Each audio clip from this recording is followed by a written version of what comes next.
Well, it looks like the Seattle Seahawks have made their decision, although I'm not convinced it's the final decision, and we have signed a backup quarterback.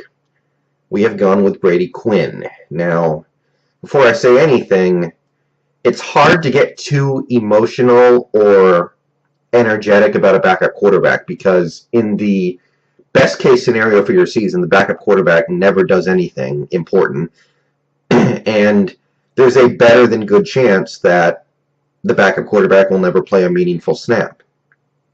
Now, let's say that the worst happens and Brady Quinn does play many important snaps. So, that's certainly a possibility. There are several teams in this league that are going to have serious time from backup quarterbacks at some point this season. So, with regards to that, I want to talk about Brady Quinn and the decision to sign him.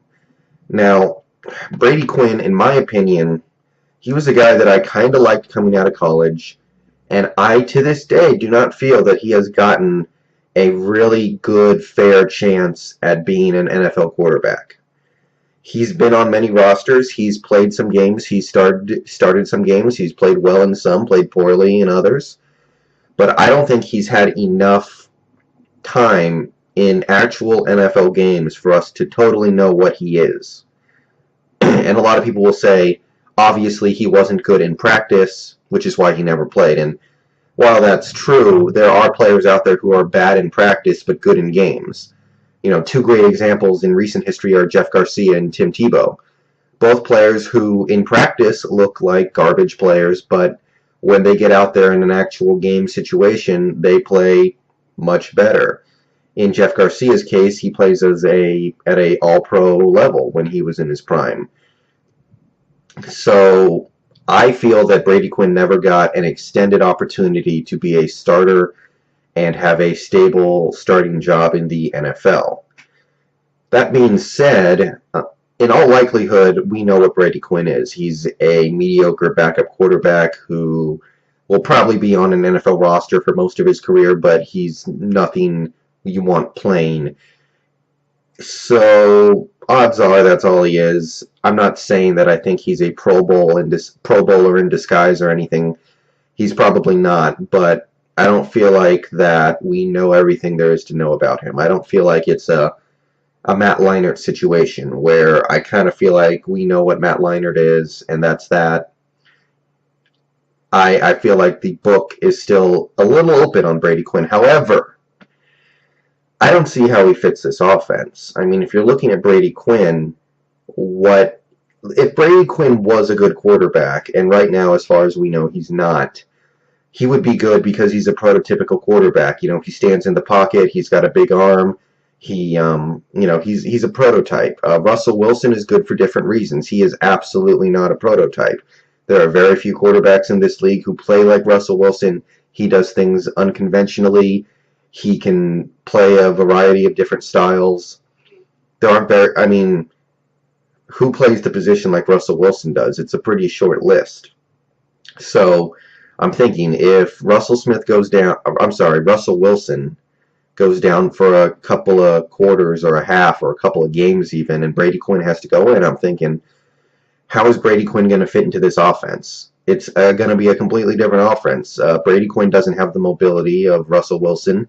He doesn't have the escapability. He doesn't have the accuracy, I don't think, either.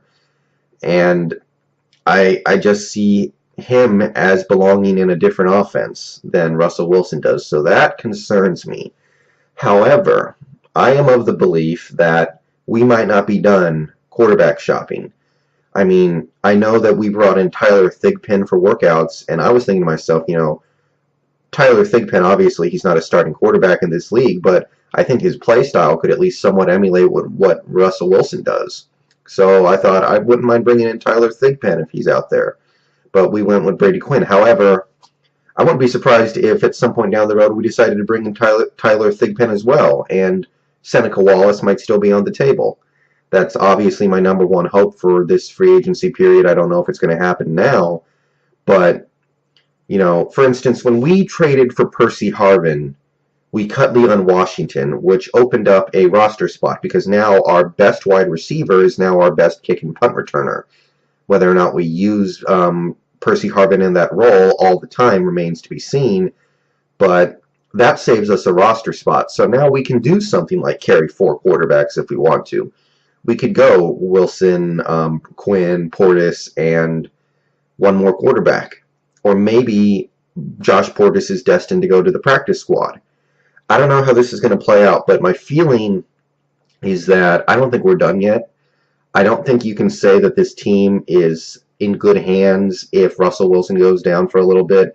I don't think you can say you feel comfortable with Brady Quinn playing any meaningful time for this team. So to me, I think we're looking at possibly bringing in another quarterback at some point. Again, hoping for Seneca. I could see Tyler Thigpen. I think he fits a little bit. And I don't hate Brady Quinn. I don't think he's definitely a terrible player, but I don't see how he fits on this team right now. In other news, I'm going to throw this in as a side note. My heart is broken for Austin-Seferian Jenkins, who has been suspended indefinitely from the Huskies after getting a DUI. Very disappointed. Very upset about this. I don't know if he's going to be playing this season or not.